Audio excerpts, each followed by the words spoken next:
Good morning, student. Welcome back to online classes, class 6, subject Hindi. Today I am going to start chapter 4. Chapter 4 आपका हंसी खुशी, जिसमें कि आपके कुछ स्टार्टिंग के कुछ 2 पैराग्राफ्स मैंने कंप्लीट करा दिए थे कि इसमें मैंने हंसी मतलब जो हम प्रसन्न रहते हैं उससे हमारी क्या बेनिफिट्स होते हैं, उससे क्या लॉस होते हैं, हमारी लाइफ में हंसना इम्पोर्टेंस क्यों होता है, इन सब चीज़ों के बारे में मैंने इसके पहले वीडियो में बताया था। और स्टोरी भी स्टार्ट कर दिए थे कि कैसे कैसे मतलब कुछ पहले के लोग हैं जो कैसे हंसी खुशी को ही हमारी जो जीवन है उसका नाम कैसे दिया गया है और उसे जीवन में कैसे यूज़ करते हैं और ज़िंदगी को ही जिंदा दिली का नाम कहते हैं। इस तरीके से बहुत सी चीज़ों का और कैसे हम किसको कैसे हंसाएं और किससे कैसे बातें करें, इन सब चीज़ों के बारे में बताया था। तो हम स्टार्ट करते हैं। आपका हंसी सबको भली लगती है। हंसी जो है वो सबको बहुत अच्छी लगती है। सभा में हंसी विशेषकर प्रिय लगती है और कहीं पे भी हम हंसते हैं तो वो हंसी अच्छी होती है। हंसी बैर और बदनामी की शत्रु है और भलाई की सखी। जो हंसी है वो बैर और बदनामी, जो अगर बदनामी करती हैं, बैर करती हैं, जो बैर मतलब होता है कि एक दूसरे से दुश्मनी, उनकी शत्रु होती है। और भलाई जो एक दूसरे की अच्छाई पे करते हैं, जो एक दूसरे का भला करते हैं, उसके लिए उनकी फ्रेंड है। सखी मतलब फ्रेंड। हंसी स्वभाव को अच्छा लगता है। हंसी स्वभाव को अच्छा करती है, मतलब जो हंसी है वो हमारे स्वभाव, हमारी सोच विचार, इन सब चीज़ों को अच्छा करती है। एंड जी बहलाती है। जी बहलाना मतलब मन को खुश रखती है, उसमें कोई टेंशन नहीं होती।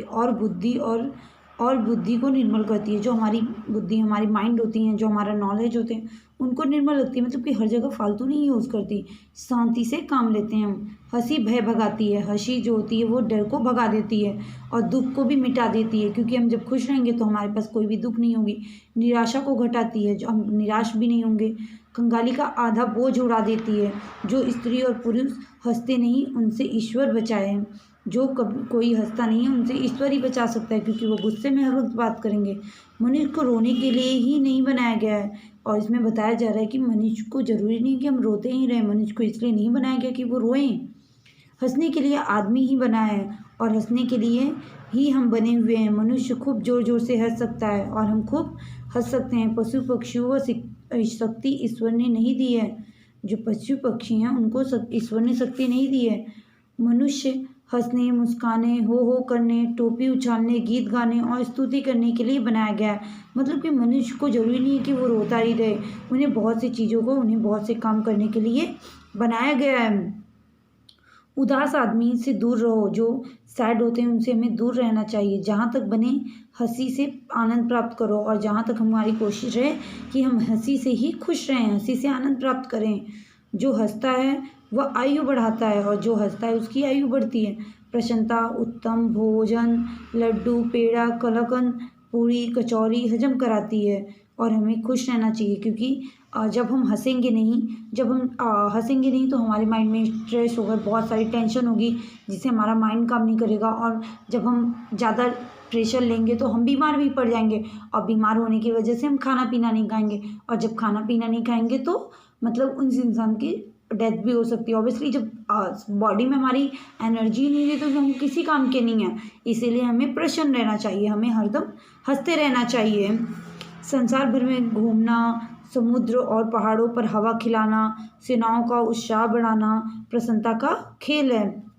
मनुष्य को और दवा दरकार नहीं है, उसे मित्रों में बैठाओ और खूब हंसाओ।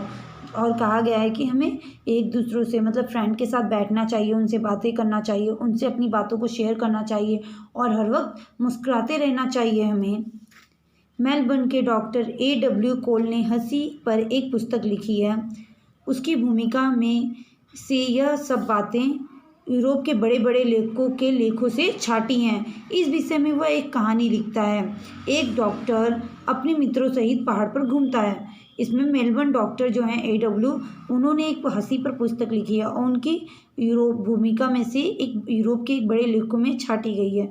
और इन्होंने इस हंसी खुशी पे एक कहानी लिखी है, जो कि हम स्टोरी में भी पढ़ेंगे। एक डॉक्टर था ठीक वो अपने मित्रों के साथ पहाड़ पर घूमता था। एक चट्टान पर उससे एक कौवे का घोंसला दिखाई दिया। जैसा कि आपको इस फिगर्स में दिखाया गया है कि एक पेड़ है और यहाँ पे चिड़िया का घोंसला दिख रहा है। तो वैसे ही तो वो जो डॉक्टर था उसको एक चट्टान पे एक कौवे का घोंसला दिखाई दिया।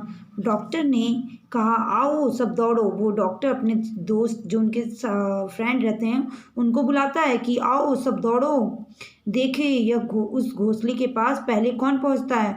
और कहते हैं कि चलो दौड़ो, देखते हैं पहले उस घोंसले के पास कौन पहुंचता है।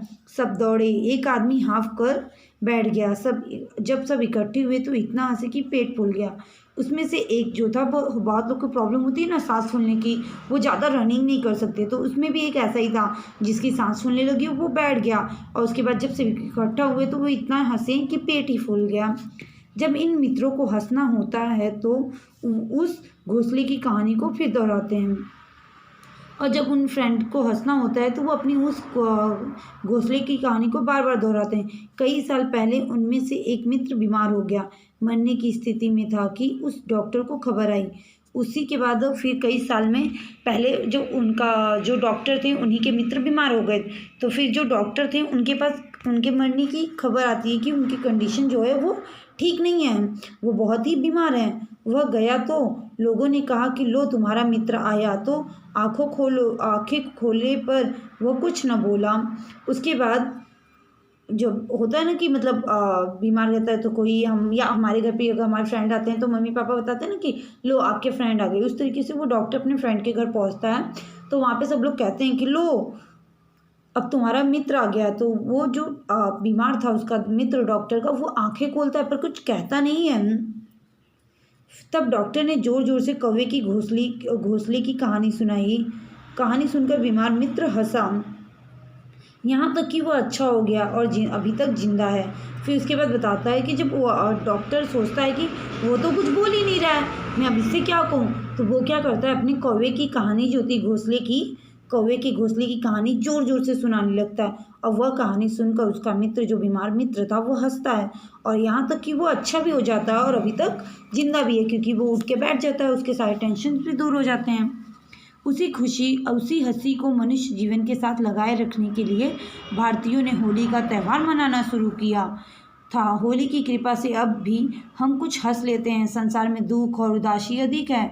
उस दुख और उदासी को दबाकर एक बार मनुष्य को हंसाना और प्रसन्न करना ही होली का उद्देश्य है। इसी से जानो कि होली हमारे जीवन को कैसी प्यारी चीज़ है। और इसमें बताया गया है जो हमारे फेस्टिवल्स वगैरह होते हैं वो एक खुशी के होते हैं, हंसी के होते हैं कि इंसान उस फेस्टिवल को मनाए, उस त्यौहार को मनाना जब शुरू करता है तो वहाँ पे बहुत सारी मतलब हम अपनी टेंशन्स को भूल के उसी सब में बिजी हो जाते हैं। और होली में जैसे कि किसी को कलर्स लगा देना, किसी को गंदे पानी से नहला देना, तो ये सब काफ़ी इंटरेस्टिंग चीज़ें होती हैं। हम देखकर बहुत ही खुश होते हैं और हमें काफ़ी बेटर भी फील होता है। तो इस कहानी में इस जो चैप्टर है बेटा, इसमें हमें सिर्फ ओनली ये बताया गया है कि कैसे हंसना एक अच्छी क्रिया होती है, मतलब एक वर्क होता है। और ये भी बताया गया है कि मनुष्य को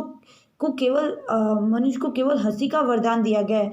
हंसी से बहुत सारी बीमारियां ठीक भी हो जाती हैं और हमें लाइफ में हंसाना चाहिए, दूसरों के दुख को कम करना चाहिए, उनकी मदद करनी चाहिए, संवेदनशील होना चाहिए। इस तरीके से मतलब बहुत सारी चीज़ें हमें मतलब इस चैप्टर्स में बताई गई हैं कि हंसी के माध्यम से। आई होप आप लोग को ये वीडियोस बहुत भी अच्छी लगी होंगी।